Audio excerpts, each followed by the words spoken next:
ममज्ञानतिमिरान्धस्य ज्ञानञ्जनशलाकया चक्षुरुन्मीलितं येन तस्मै श्रीगुरुवे नमः। नमो विष्णुपादाय कृष्णपृष्ठाय भूतले श्रीमते भक्तिवेदान्त स्वामिन्निति नामिने। नमस्ते सारस्वते देवे गौरवाणी प्रचारिणे निर्विशेषशून्यवादी पाश्चात्यदेशतारिणे नित्यानंद नमस्तुभ्यं प्रेमानंदप्रदायिने कलौकल्मषनाशाय जानवापतये नमः। नमो महावदन्याय कृष्णप्रेमप्रदायते कृष्णाय कृष्णचैतन्य नामने गौरतुसे नमः। जय श्री कृष्ण चैतन्य प्रभु नित्यानंद श्री अद्वैत गदाधर शिवासादि गौर भक्तवृंद। हरे कृष्णा कृष्णा कृष्णा हरे हरे हरे राम राम राम हरे हरे। हरे कृष्णा। सो आप सभी भक्तों का हार्दिक स्वागत है आज के श्रीमद् भागवतम के चर्चा में। तो हम लोग चर्चा कर रहे हैं Shrimad Bhagavatam first canto chapter 8 and text 9। सो भगवान कृष्ण पांडवों को राज्य प्रदान करने के पश्चात पैकिंग किए और रथ में सवार होकर के परमिशन लेकर के सबको विदा करके निकलने लग गए। रथ में जब बैठ गए और जब जाने वाले थे उसी समय उत्तरा माता दौड़ के आती है और उनको पुकारती है। अ, उपलेभे अभिधावन्तीं उत्तरां भय विह्वलाम्। As soon as he seated himself on the chariot to start for Dwarka, he saw Uttara hurrying मतलब तीव्रता से दौड़ के toward him in fear, डर के मारे वो आ रही थी। और उन्होंने बोला, उत्तर उत्तर उवाच पाहि पाहि महायोगिन् देवदेव जगत्पते नान्यं त्वदभयं पश्ये यत्र मृत्यु परस्परम्। Uttara said, O Lord of Lords, Lord of the universe, Lord of the universe means Jagatpate or Jagannath. You are the greatest of mystics. Please protect me, for there is no one else who can save me from the clutches of death in this world of duality. हाँ, तो उत्तरा माता उत्तरा कितनी किनकी पत्नी थी? अभिमन्यु की। The great Abhimanyu. हाँ, अभिमन्यु कितने महान वॉरियर थे, 16 वर्ष के। हाँ, आप कितने वर्ष के? 19। आप 3 साल बड़े, 3 साल छोटा आपसे। और अकेला इनके वो थे, बेटे थे ना, वो तो कौन? कम पहले नहीं डिसाइड करके आए थे। अर्जुन का बेटा अभिमन्यु। हाँ, अभिमन्यु वही अर्जुन का बेटा। दोनों पीछे तो आए थे। 16 वर्ष की उम्र में अभिमन्यु अकेले, हाँ, अकेले जो है चक्रव्यूह को भेद गया। और बड़े बड़े महारथी लोग थे, हाँ, भीष्म द्रोण दुर्योधन इत्यादि, और सबको अकेले सामना कर रहा था। कोई उसको हरा नहीं पा रहा था। हाँ, तो फिर सब लोग साथ में मिल करके अल्टीमेटली उसको मारे। वो वाला चक्र कौन सा चक्र था? चक्रव्यूह अंदर चला गया था, बाहर नहीं आ पाया था, क्योंकि अर्जुन जब सिखा रहे थे उत्तरा को, अभिमन्यु गर्भ में था तो सुन रहा था, लेकिन वो आधा ही सुन पाया। फिर माँ जो है सो गई सुनते सुनते, इसलिए कथा सुनते सुनते सोइए नहीं। हाँ, अगर उत्तरा सोई नहीं होती तो अभिमन्यु को पूरा ज्ञान मिल जाता और फिर बाहर भी आ जाता। जैसे प्रहलाद महाराज को भी जब शिक्षा दे रहे थे तो क्या प्रहलाद महाराज सुने पूरा भागवत श्रवण कर लिया, इनका यादू माता भूल गई बात। मतलब उनको याद था लेकिन पूरी तरीके से नहीं। प्रहलाद लेकिन दृढ़ता से, क्योंकि टारगेट प्रहलाद महाराज थे। तो ये भी एक फर्क पड़ता है कथा में, जो टारगेट होता है उसको ज्यादा लाभ मिलता है। हाँ, क्योंकि नारद मुनि जब प्रवचन कर रहे थे तो प्रहलाद महाराज टारगेट में थे। इसलिए प्रहलाद महाराज पूर्ण रूप से उसका लाभ उठा लिए। हाँ, टारगेट में कौन होता है? जिसके ऊपर विशेष कृपा होती है वो टारगेट में होता है और उसको लाभ मिल जाता है। हाँ, तो इसलिए हम प्रयास करते हैं कि हमारे जो प्रिय यूथ डिवोटीज हैं उनको टारगेट किया जाए, लेकिन अनफॉर्चुनेटली उनको ऐसा लगता है कि देखो हमको ही टारगेट किया जा रहा है, तो आते नहीं। कहाँ है, कितने यूथ डिवोटीज हैं? 45 बहुत लोग हैं, लेकिन यूथ कितने, हाथ ऊपर करिए। यूथ बॉयज, अनमैरिड बॉयज, हाँ, तीन चार, बस। सोचिए, आते नहीं। मंगल में भैया, आपका टारगेट तो कभी हिट ही नहीं हो पा रहा है। ठीक है, प्रयास करते रहेंगे, किसी दिन तो हिट हो जाएगा। So Abhimanyu, the great son of great warrior Arjuna, Arjun के पुत्र अर्जुन जो है उत्तरा को सिखाए थे, डांस टीचर थे उत्तरा के। सो उत्तरा को जब सिखाए थे तो उत्तरा के पिता बहुत प्रभावित हुए, खुश हो गए। बाद में जब पता चला कि अर्जुन है तो उन्होंने ऑफर किया कि आप मेरी बेटी से विवाह कर लो। तो अर्जुन बोले नहीं, मैं ऐसा नहीं कर सकता हूँ, क्योंकि अ, अ, उत्तरा, हाँ, क्योंकि मैं इसका टीचर हूँ, तो इसलिए पिता, तो मैं इसको अपनी डॉटर इन लॉ यानी अपने बेटे से इसका विवाह करा सकता। तो फिर अर्जुन के बेटे अभिमन्यु हुए, सुभद्रा के पुत्र, तो उनसे फिर विवाह हुआ उत्तरा का। और जब युद्ध चल रहा था उसी दौरान उत्तरा जो है गर्भवती थी। उनके गर्भ में परीक्षित महाराज थे, लास्ट डिसेंडेंट ऑफ पांडव, पूरी कुरु डायनेस्टी के आखिरी डिसेंडेंट थे। अश्वत्थामा उनको भी नष्ट करना चाहा।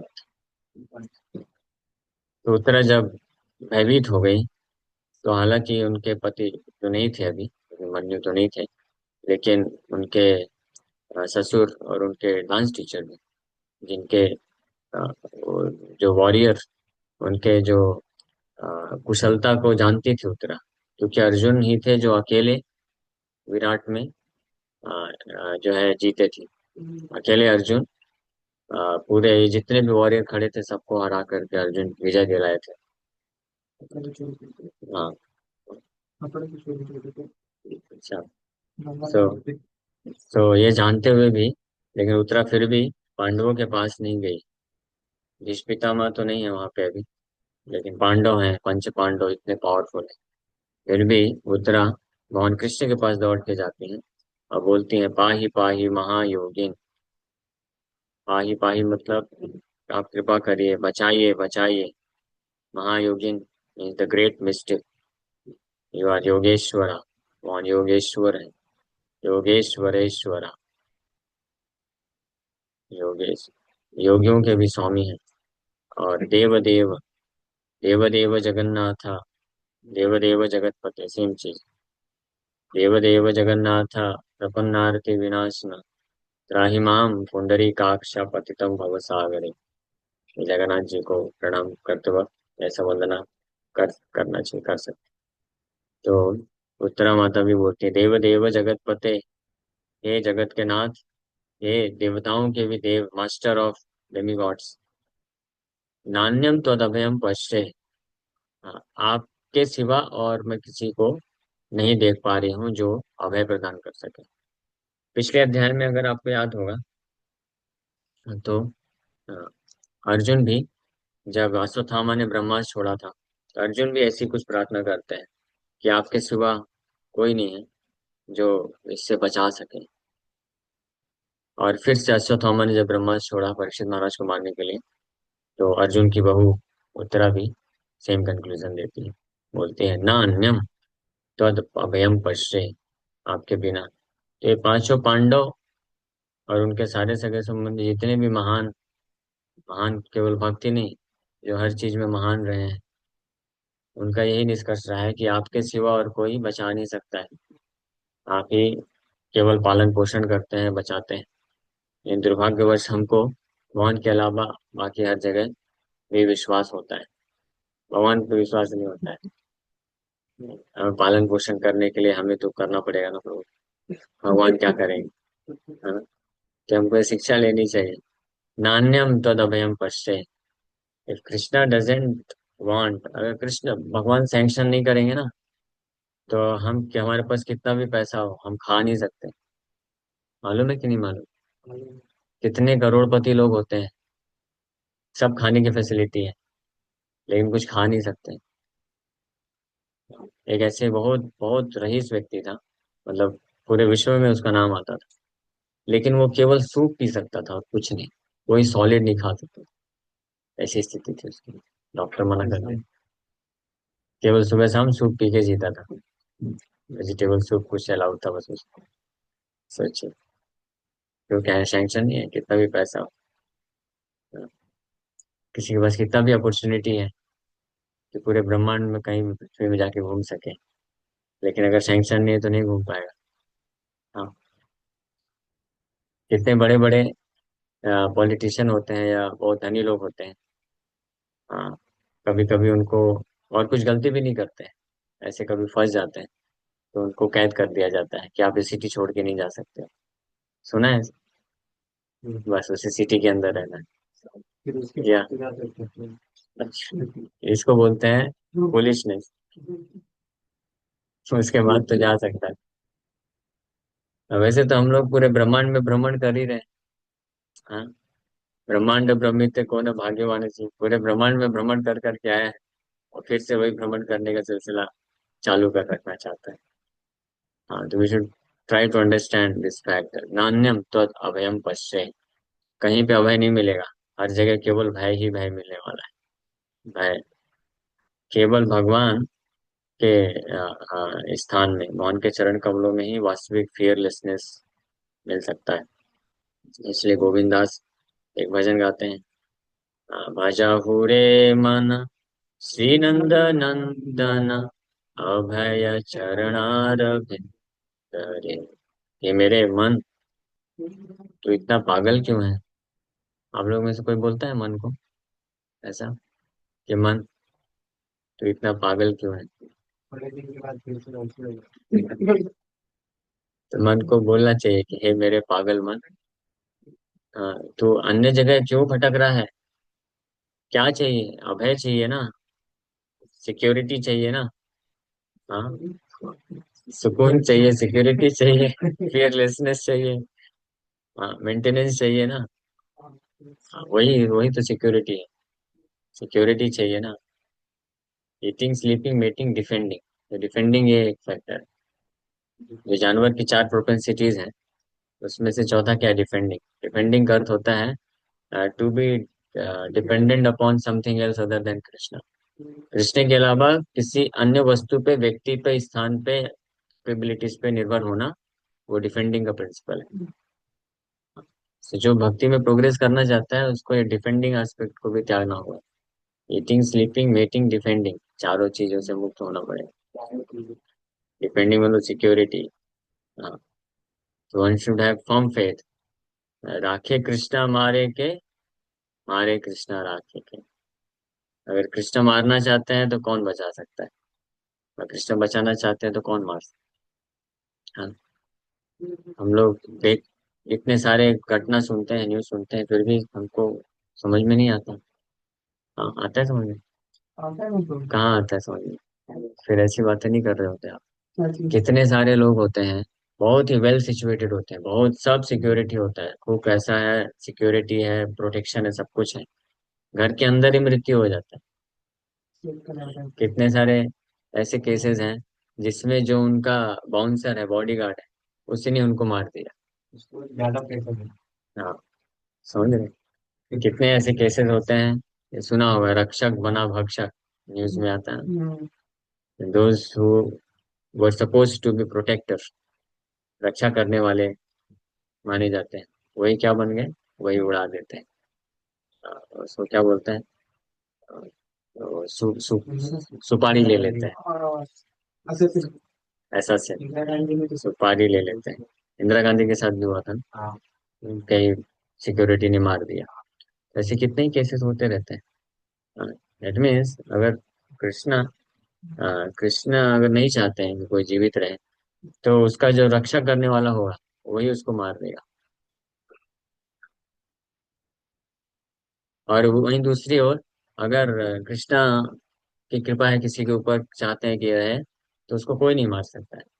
प्लेन प्लेन क्रैश होता है, उसमें से सब लोग मर जाते हैं, एक छोटा सा बच्चा जीवित रहता है। अभी जो हुआ था तो ये बच गया ना। ऐसे एक बार एक जगह बहुत ही वो भूकंप आया था। तो भूकंप के बाद सब पूरा तहस नहस हो गया, सब लोग मर गए। लेकिन एक गड्ढे के अंदर कुछ तो ऐसा अरेंजमेंट हो गया, एक छोटा सा बच्चा कई दिनों तक जीवित था। है ना? तो ये हमको विश्वास होना चाहिए कि कृष्ण का आश्रय लेना चाहिए, उन पर निर्भर रहना चाहिए। अगर वो बचाना चाहेंगे तो बच जाएंगे, मारना चाहेंगे तो मर जाएंगे। एनीवे ये भी सब कर्म के अनुसार होता ही है।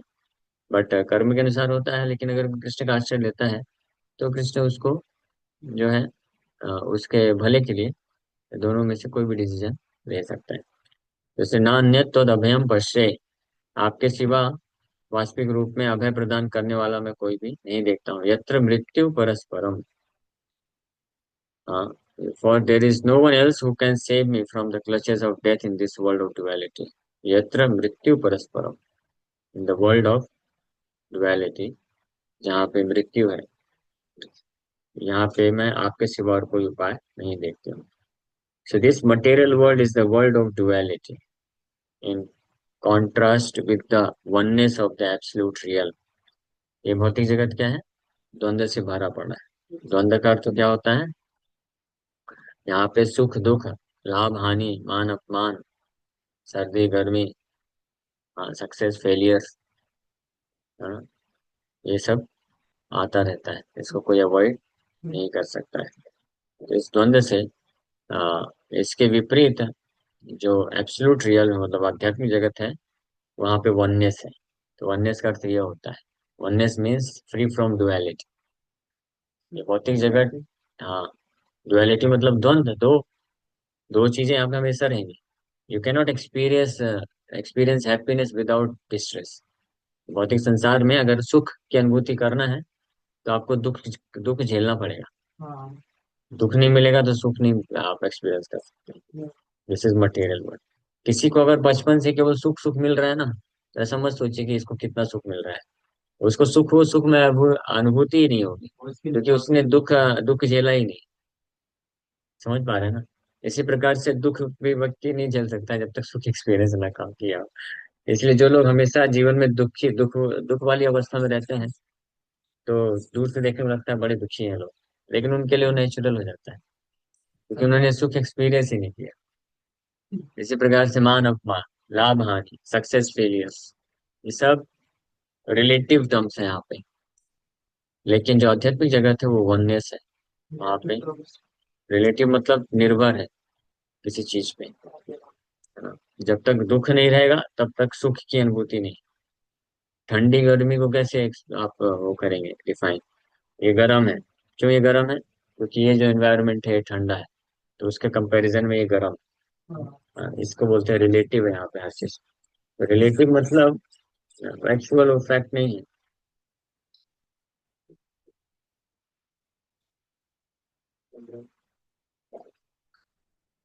भ्रम, भ्रम बोलते हैं, सही सुना आपने।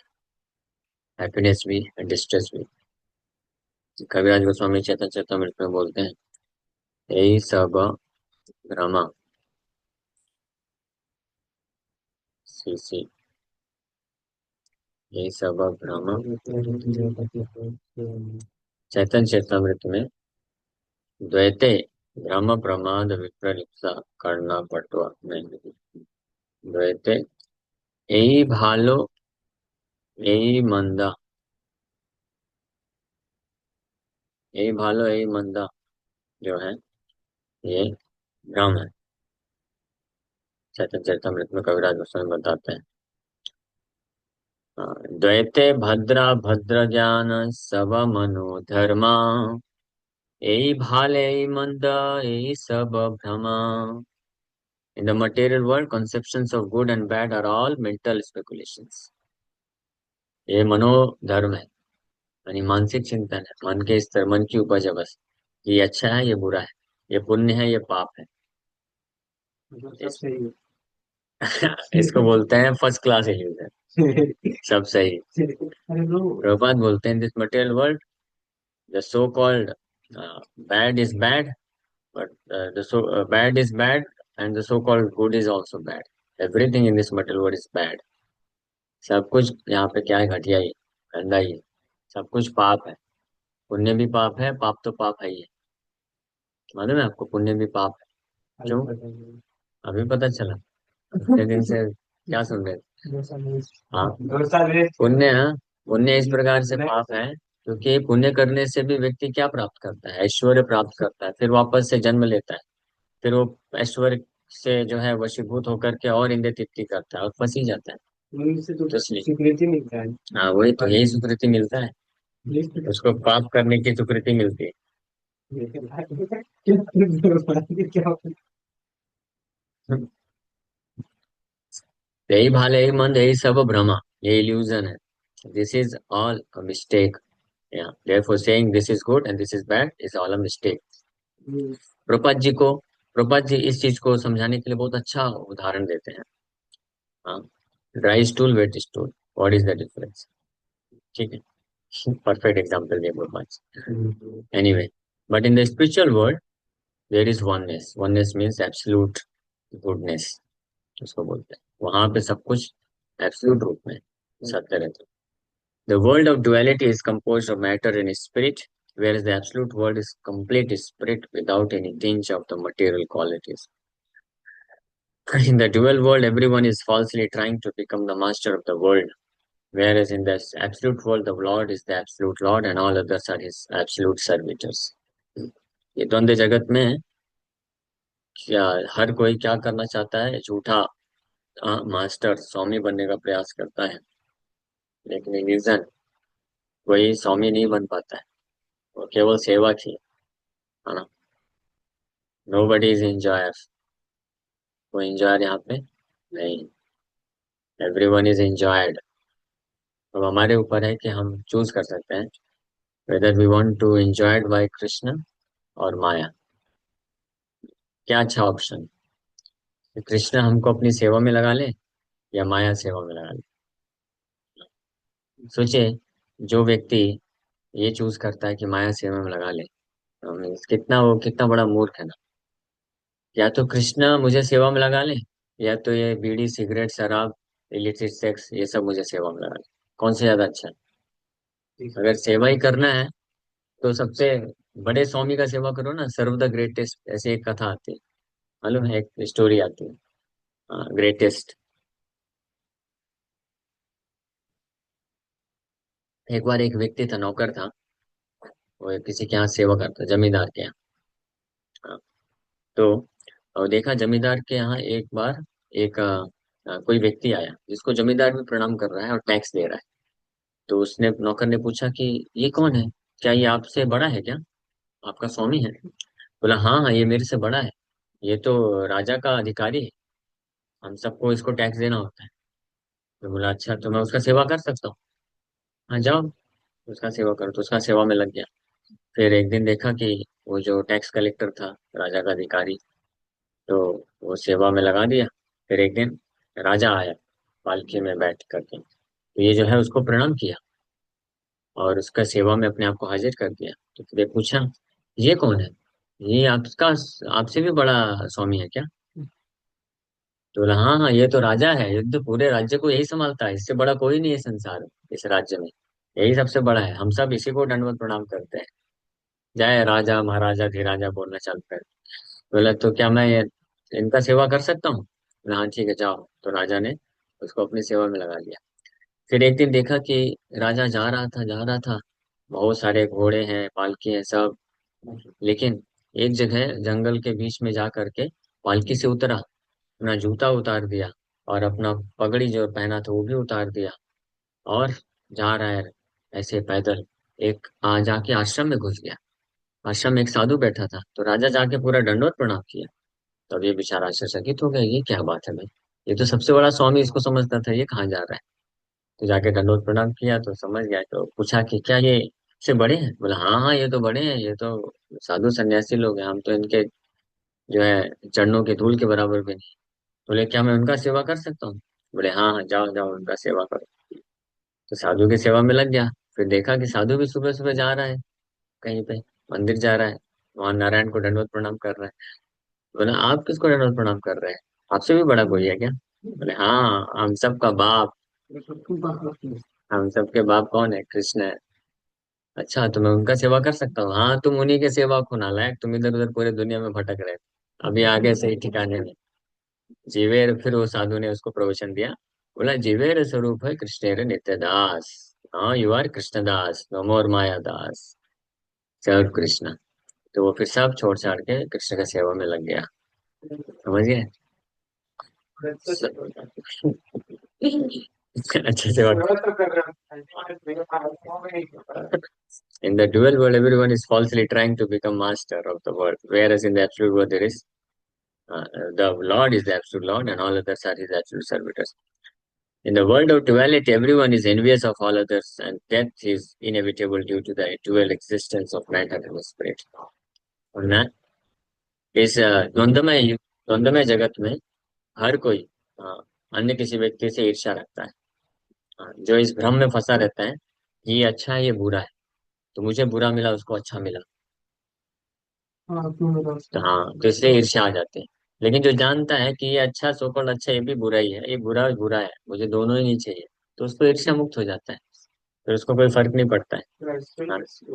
हाँ, कोई ड्राई स्टूल के पीछे भाग रहा है, कोई वेट स्टूल के पीछे भाग रहा है, बोलते हैं स्टूल के पीछे भाग रहा है, पागल लोग हैं। मैं क्यों इधर भागूंगा, मैं हीरे के पीछे जाऊंगा, कृष्णा इज असली हीरा। हाँ, हीरो है हीरा। ठीक है। हाँ, तो इसलिए ईर्ष्या से मुक्त होने का ये सबसे सरल उपाय है। Understand the philosophy that this material world is dual, duality, भौतिक जगत जो है द्वंद्व युक्त है, और इस भौतिक जगत में सब कुछ क्या है? सब कुछ बुरा है। हाँ, सब कुछ बेकार है यहाँ पे, थर्ड क्लास चीज है। इसलिए भक्तिनाथ ज्योति ठाकुर प्रभुपाद क्या बोलते थे? This world is not a fit place for any gentleman to live, है ना? ठीक है, तो जेंटलमैन बनना है कि रफियन बने रहना है? जेंटलमैन बने।